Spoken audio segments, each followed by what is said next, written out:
بہت سے نوجوان ایک عمر ہوتی ہے جس میں نفسانی اور حیوانی جذبات ان کو بہت ستاتے، اور ان میں سے بہت سے سمجھدار نوجوان اپنی اس حالت سے پریشان بھی رہتے، لیکن انہیں سلیقہ نہیں سیکھا ہوتا اپنے جذبات پر کنٹرول کرنے کا۔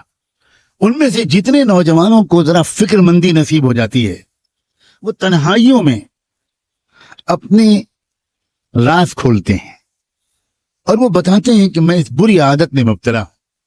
اور بعض بری عادتیں تو وہ ہیں کہ جن کو بتانے کی بھی کوئی ضرورت نہیں ہوتی، ان کی نحوست اور ان کے مضر اثرات انسان کے چہرے پر صاف نظر آتے۔ ابھی چند دنوں پہلے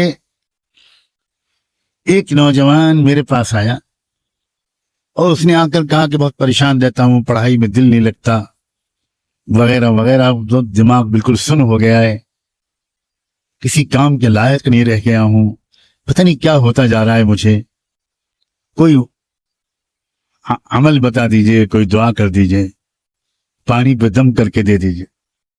اب وہ بیچارہ کھل کے نہیں بتا پا رہا تھا، اور علامتیں بالکل صاف تھیں کہ یہ بیچارہ نوجوان یہ اپنی انرجی کو، اپنی طاقت کو یہ تنہائی میں اپنے ہاتھ سے ضائع کرتا ہے، یہ اس گناہ میں پھنسا ہوا ہے۔ میں نے اس سے کہا بیٹا ایک بات بتاؤ، کیا ماسٹربیشن کی عادت تو نہیں ہے تم کو؟ اپنے ہاتھ سے اپنی جوانی کی قوت کو نکالنا۔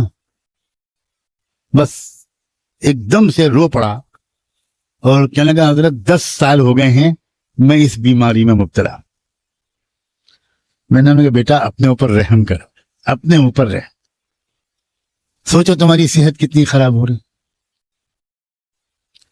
یہ تمہاری یادداشت کا کمزور ہو جانا، یہ پڑھائی میں دل نہ لگنا، یہ کنسنٹریشن کا بالکل بار بار بریک ہو جانا، سستی، کاہلی، نوجوانی کی اس عمر میں بدن میں کمزوری، یہ کسی سحر جادو چکر کی وجہ سے نہیں ہے، یہ صرف اس عادت کی وجہ سے۔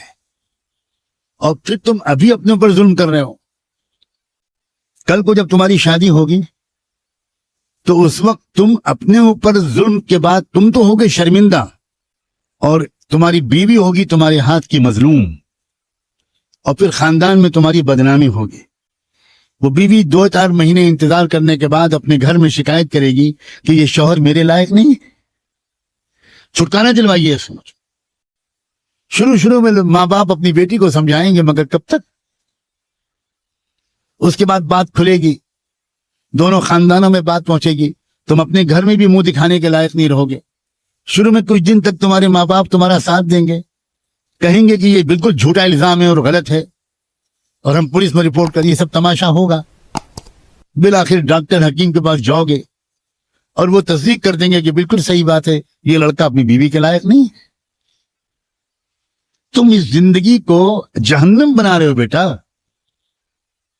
اپنے اوپر ظلم کر رہے ہو، اور یہ تو تم ابھی تم بھگت رہے ہو سزا، اور مرنے کے بعد کیا ہوگا؟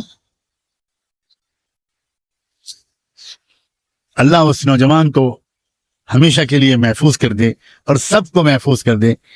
اس نے پھوٹ پھوٹ کے رونے لگا، اس نے کہا نہ میں پانی پہ دم کراؤں گا، نہ دعا و تعویذ کے لیے کہوں گا، آپ مجھے ترکیب بتائیے کہ میں اس سے کیسے اپنے کو بچاؤں۔